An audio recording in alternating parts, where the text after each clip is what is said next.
Knowing what champion to build next on your raid account is not everything, but it is a hell of a lot. So what is up, guys? This is Cobb, and welcome to another episode of Who to Max Next, in which we're going to take a few of your guys' accounts that were submitted for account takeover, that I'm not going to have time to get to, and I still want to offer some advice, man. I'm going to be giving my picks for the top 3 picks on your guys' accounts that I would build next on that account to maximize progression speed, and you can feel free to join in the comments down below as well, man. Make it more of like a communal account takeover kind of deal. Before we get to that, and if you're looking to start off a new raid account, or you've got a friend who's looking to start playing raid, send them the beginner promo link that is down below this video at the top of the video description box to create their raid account, man. Use that link down below on laptop or PC to create a new raid account, man. For all of the free stuff that you see on screen right now, Basilius Varanus is your day 1 free starter legendary, as well as a whole bunch of free epic champions as you level up your account, man. It is the best possible way to create a new raid account, man, in 2025, so make sure to get it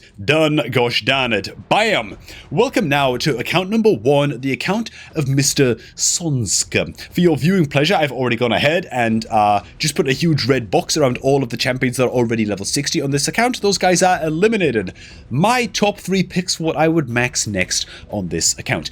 First and foremost, bloody hell, man, we've got a not a Basilius Varanus, we've got a Wallmaster Athorian on this account.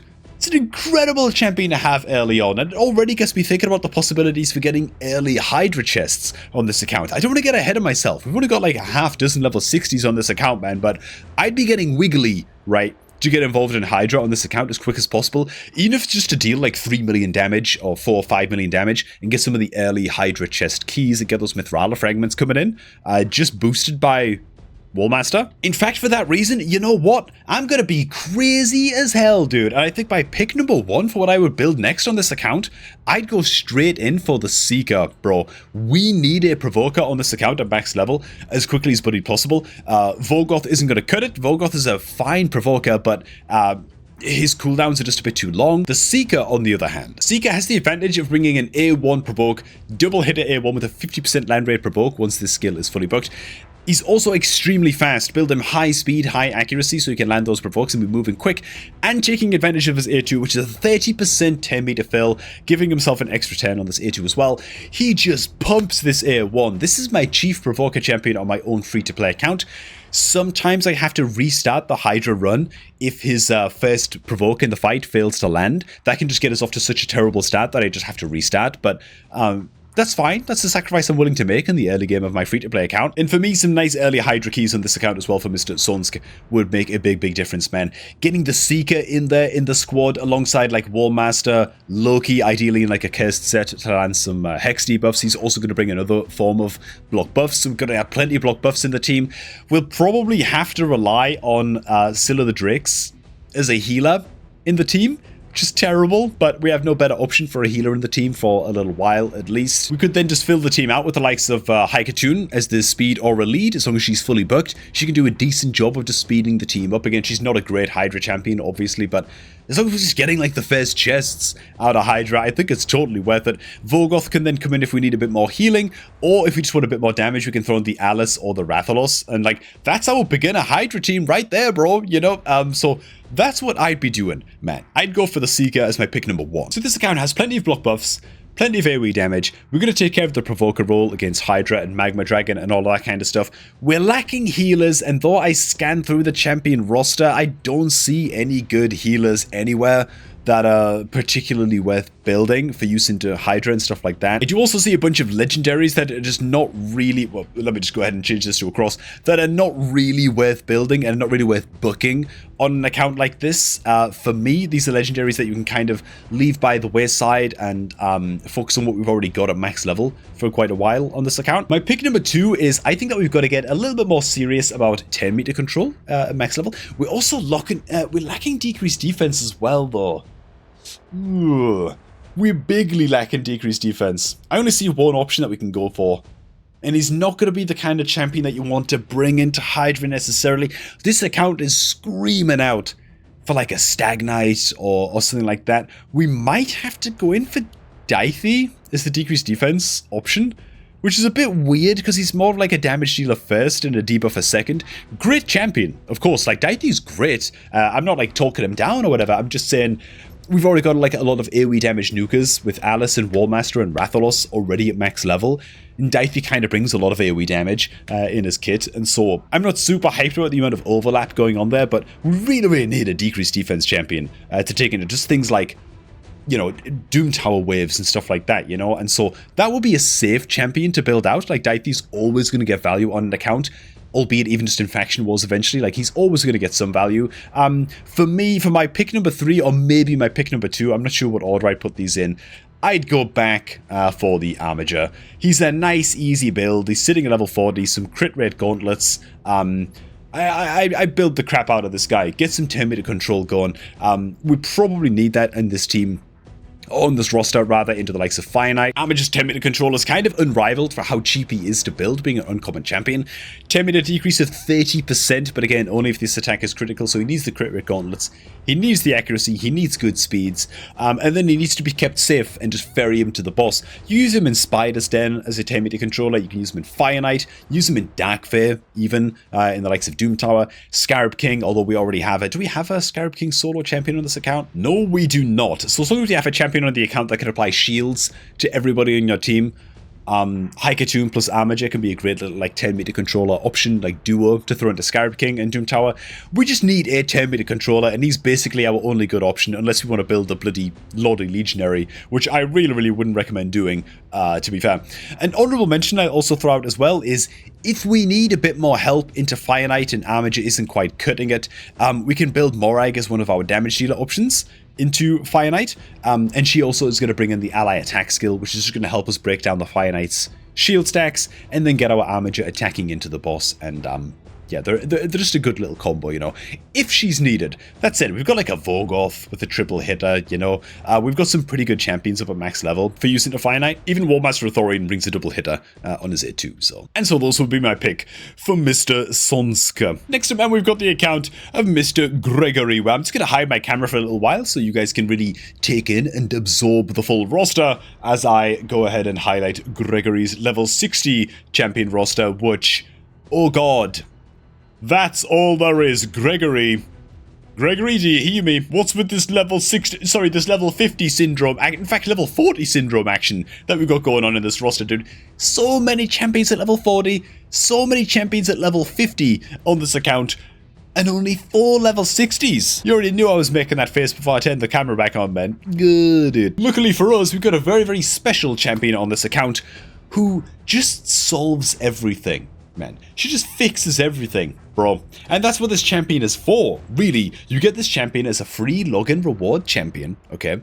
And by the time you get her, if you've made mistakes like this where you've got too many level 50 champions, or you just haven't built very good dungeon teams and you've been building the wrong champs and blah, blah, you're just stuck in the game, good old pick number 1 for me, Vizix the Unbowed, comes in and just rescues your entire account. And it's why this legendary will always have a special place in my heart, making my account takeover videos nice and easy. When I see there's a Vizix on the account, I'm like, there it is. Put your bucks into Vizix, she's gonna save you. Because this account needs a Provoker, decreased speed, it doesn't have an anti-ally protector, it's way lacking 10-meter control, it's got a little bit of multi-hitter action going on, a little bit with the ninja at least, and I guess the curl, but it could use some more. Vizix does all of those things. She's the ultimate catch-all legendary, right? And again, free for everybody, man. The double hitter A1, the 10-meter steal, Spider's Den, Fire Knight, bloody Scarab King, okay? Decreased speed on an AoE, all wave content, very good. Again, Spider's Den, Fire Knight, Hydra, right? Good stuff, ally protection, Ice Golem, Hydra, even Demon Lord Clan Boss in a pinch, but not really, because the rest of her kit isn't very good at a Demon Lord, okay? That one was a stretch, I'll admit, okay? But still, very good A2 skill. And then she brings, of course, attack all enemies, provoke, shield buff on herself. Incredible into all wave content. God, amazing into Hydra because she's void affinity, so she can't weak hit with this provoke.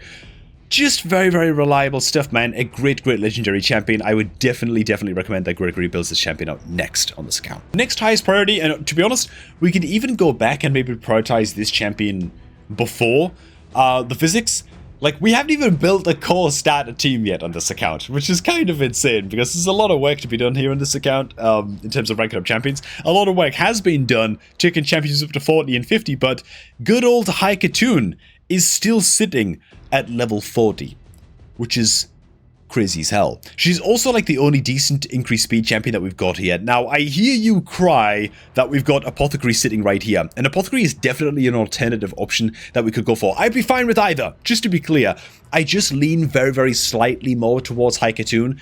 Why? Because if we're going to be building Physics and we have a ninja on the account, that's quite a lot of multi-hit action going on the account already. Even Kale brings a quadruple hitter, and so Apothecary, part of the reason he's such a good increased speed buffer is for his triple hitter A1, and this can be amazing for progression into things like Fire Knight, well, just into Fire Knight, because it's a triple hit A1 on an increased speed boosted champion. He's also rare, so very, very easy to build as well. But when you've already got a bunch of multi-hitters on your account, like the Physics and like the Ninja and stuff like that, the need for a multi-hitter support champion kind of just goes down a little bit. Look at this happy cat who just came to come sit on my knee, dude. She normally doesn't like sit on my knee while I'm recording. I think I just get a bit too loud, and she doesn't like all the racket, but she's come to join us today.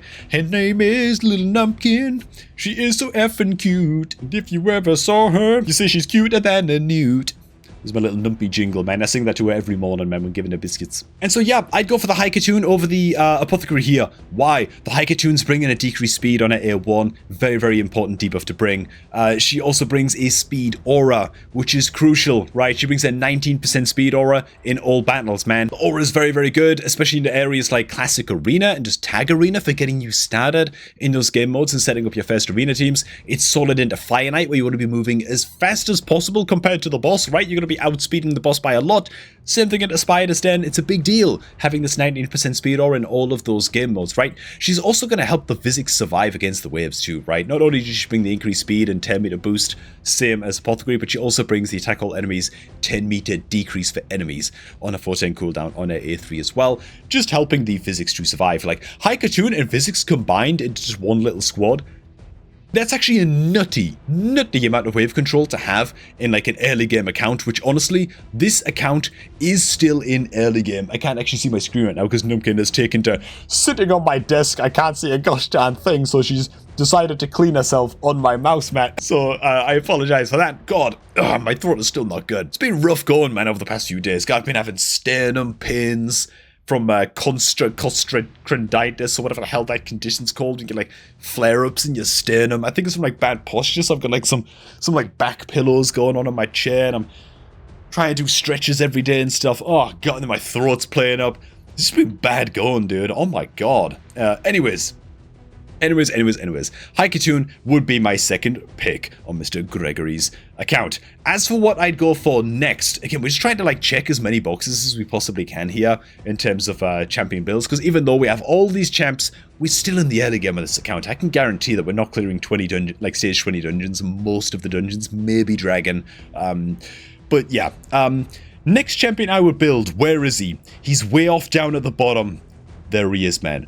A very, very special gentleman who I believe his mother named Stag Knight. That's actually just his name. Like, he doesn't have a name, like, under the helmet or something. He doesn't, like, take the mask off and he's called, like, Jeffrey or something. And he's actually just called Stag Knight. Stag Knight's a god. He brings a reliable decreased speed on his A1, way more reliable than the High Cartoons is ever going to be. He's going to be useful into Spider. He's going to be useful into bloody Fire Knight. He's going to be useful into Scarab. He's going to be useful into Chimera. Very, very useful into Chimera Clan Boss in the early game. Stag Knight will be part of every single team on this account for a long time. Okay, the A1 is seriously no joke, but he also brings decreased attack and decreased defense wrapped up in the same attack all enemies A2 skill on a 310 cooldown on his A2 as well. It's unbelievably good. Again, incredible into Chimera, incredible into all waves of enemies, all that stuff. Even a great champion to bring into Hydra when you're getting started. Like, these two debuffs, you basically can't go without these, man. If you're like serious about getting some decent damage numbers in against Hydra when you're just getting started in that game mode, he's a great option, man. So versatile. The sooner this account builds him, honestly, the better. In fact, why'd I put him as pick number 3? He should probably just be pick number 1, to be honest. Some other honorable mentions for this account, by the way. There's some great champions here, man. The UDK is going to be incredible as one of our like chief healers. Decreased attack champions to take into I don't know, everywhere. Probably Demon Lord, definitely Arena, stuff like that. We could use him there. I do really like the Basiliac Priest on, but we've already got the Kale 4-star Awakened as a Poisoner at level 60, and then we've got the Ninja HP Burner to take into the likes of dragon and stuff like that, how much use and how much of a account-wide upgrade is a Myceliac Priest going to be for an account like this that needs to really think about and really prioritize what it's going to build next, because we've got a lot of holes that need plugging on this account. How much of an upgrade is Myceliac Priest going to be across the entire account? I'm not convinced that it's going to be that much. That said, Geomancer's here on this account, incredible champion as well. Fenax is a great champion. Attack is incredible. Alice should be level 60 already. We've got some amazing champions on this account. Everything that I'm ticking right here and more should be built on this account, I should say. My voice just decided to stop there for a second. And next up, this brings us to the account of Mr. Techie Monkey. Ooh, what a name, dude. Mr. Techie Monkey. While I hide my camera and go ahead and, once again, just draw on the box for the level 60 champions on this account, which is basically the entire top line. Yeah, you can take a quick glance over what champions we have available here. Oh, bloody hell, I forgot Holstering just down below. Let's go ahead and get him in the level 60 box right there. Okay, man, as you can see, my camera isn't really covering anything that's like super mega high priority, so I think I'm okay to go ahead and pop my cranium in to the bottom right of the screen again real quick. And this champ roster, oh my god, Mr. Monkey, love it. Dude, the Michinaki. Oh, you can't even see the green tick on the Michinaki, actually, but I am putting a green tick on the Michinaki up here in the top left.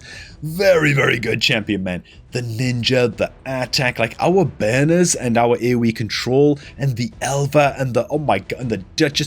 We've got some great Hydra options here. For just building like a nice and tanky Hydra team. Great dragon killers, great ice golem killers. Like, I've got to imagine that this account, even though it's got a small roster of level 60s, it's got to be doing well. One of the gaps that we are missing in this roster though is, once again, 10-meter controllers and provokers to take into Hydra. Yeah, no doubt about it, and no surprises, really. People are going to start making memes, man, about how I'm in love with Vizix, I swear to God, but much like Ash is in love with Scylla the Drakes, apparently. Yeah, I had Max Vizix next on this account and started kicking Hydra's ass.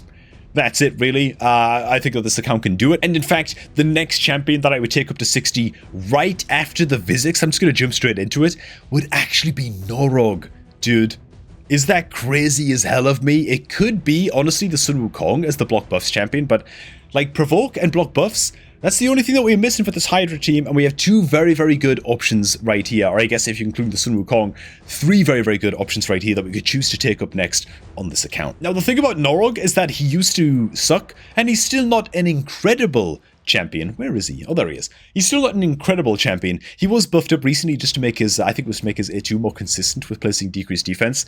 But he is a solid legendary, and he has the advantage of only eating like 7 skill bucks, man. Very low skill buck requirement to get Norog buffed on up. And to be honest, you don't even need to fully buck up his A1 unless you're planning on using him as your block buffs champion into Chimera as well. If you're just using him into Hydra, just try and fully buck up the the A2, and that's enough, right? So what Norog does is place block active skills 100% land rate booked on this A1, which is like a Chimera option against the Viper form in Chimera. Can be very good, like nice and reliable. Just have him spam the crap out of this A1 against Viper form and just deny that form from doing basically anything to your team. This can be fantastically good over there. He brings block buffs and a decreased defense debuff for 2 turns on a 3-turn cooldown on his A2. Also very nice. Just 2 absolutely key debuffs that you want to be bringing into Hydra anyway. And then on his passive, he's immune to all hard crowd control in the game, including sheep, which is kind of crazy, but not really relevant for PvE. But yeah, he's immune to all of the provokes that the Hydra heads and the Chimera are going to be throwing out. He's immune to the true fears in Hydra, which is great. So you're never going to like miss your turn and fail to get off his block buffs in Hydra. It's just never going to happen. He's always going to get this block buffs off, which is great. But also part of his passive, decrease the damage taken by all allies that are under 1 or more buffs by 15%, or by 25% if those allies have no buffs at all. And so you don't have to worry as much about the Head of Mischief stripping your buffs as well in the early game, where it's a bit tougher to deal with the Head of Mischief. He's just going to mitigate damage for your entire team and just do a job for you. So that's Norog, Chimera, and Hydra. The alternative is Sun Wukong, which I think if I was to do a poll in the comments right now, I think most people would probably say, just build the Sun Wukong instead of the Norog. What are you talking about, Cobb? fair enough. As somebody who just doesn't enjoy PvP that much, Sun Wukong would be built for Hydra and for PvP as opposed to Hydra and Chimera, right? So Sun Wukong is definitely an option, places block buffs. He does eat up a few more skill books if you want to get him fully booked up than the Norog, so he's a bit less economical, but he's definitely going to get a hell of a lot of use in Arena and PvP. And so if that's more of a priority on this account, then we could go for him instead, ahead of the Norog. Just means that we'd have to probably run... It's not the worst thing, of course, but we'd have to make sure to run the Michinaki in the Hydra team so that we do have a source of AoE decreased defense, because the Norog wouldn't be there to bring it. And lastly, for a pick number 3, I see the Coltat sitting at level 50. I feel like we should probably take her up to level 60, just because she's Coltat and she deserves it, right? Crazy good champion. The fact that she's not level 60 already tells me that very potentially Mr. Monkey might just not have an express need for a level 60 Coltat on this account just now at this time. He does have like Royal Guard and some great dungeon killer, like dungeon boss killer champions on the account already. He might just not need the Coltat, man. He may have already grown beyond the Coltat a little bit. I'd suggest we take her up to 60 anyway, but she's not going to be my pick number 3. My pick number 3 is actually going to be good old Burengiri. Good old Burengiri, dude. Didn't see that one coming, did you? Did you? No, you didn't. Well, maybe you did. If you did, bully for you, man. But I'm noticing that up at the top here, we've actually got Taragi the Frog on the account already, which is great. At the very least, with Taragi, we can build him a regeneration gear and a mortal gear and just keep him alive, and he can solo the crap out of Scarab King for us in Doom Tower. And of course, the next big boss that really gives people problems in Doom Tower is none other than Dreadhorn Bommel. And thankfully for us, Burengiri turns Dreadhorn Bommel into an absolute joke, dude, because of his passive, right? Heals this champion by 50% of the max HP whenever an ally or an enemy dies. And of course, as we know, the bombs that Dreadhorn Bommel summons in that fight that explode and deal like 40% of your champion's health as damage, right? Those bombs, when they detonate, they count as enemy champions, dude. So when those bombs explode and deal 40% health damage to Burengiri, they count as an enemy and so trigger a 50% heal on the Burengiri, making him effectively unkillable against those bombs as long as you keep him above 40% health. Okay, regeneration gear, immortal gear, farm up the masteries on Burengiri, right? So that because his A1 doesn't really do any damage, farm up like the War Master mastery on your Burengiri, so he gets War Master procs and just triggers for like 70,000 damage every now and again on his A1s against the boss. Otherwise, the fight is literally going to time out for you in hard mode Doom Tower. But once you get his masteries farmed up, regeneration gear, immortal gear, your Burengiri cannot die against Dreadhorn Bommel. And if he does, you just don't have enough health and you don't have enough speed. And that's it. He's a cheat code champion, and for me, he is well worth building out on this account for that purpose alone, just completely nullifying one of the most problematic bosses in the game, because frankly, this roster's looking so good that I can't really see many other bosses in the game that are going to give us a huge amount of trouble, minus like a bloody Amius, but he doesn't count because Amius is literally a blight on this game that should award you with like 15 sacreds every time you kill him. Can you tell that I'm underwhelmed by the Amius rewards and I don't enjoy that fight? Is it obvious? Plarium. But hey man, that's gonna do it. Thanks for watching, guys. Hope you guys did enjoy, man. If you did, make sure to hit like on the video and all that good stuff. Hope that you were playing along in the comments as well as we went. And remember to use our beginner promo link that you can find down below this video at the top of the video description box, man. If you're ever looking to create a new Raid Shadow Legends account, man, use that link to create a new account on Laptop or PC for all of the free stuff that you see on screen right now. And I'm gonna catch all of you guys just a tad bit later, man.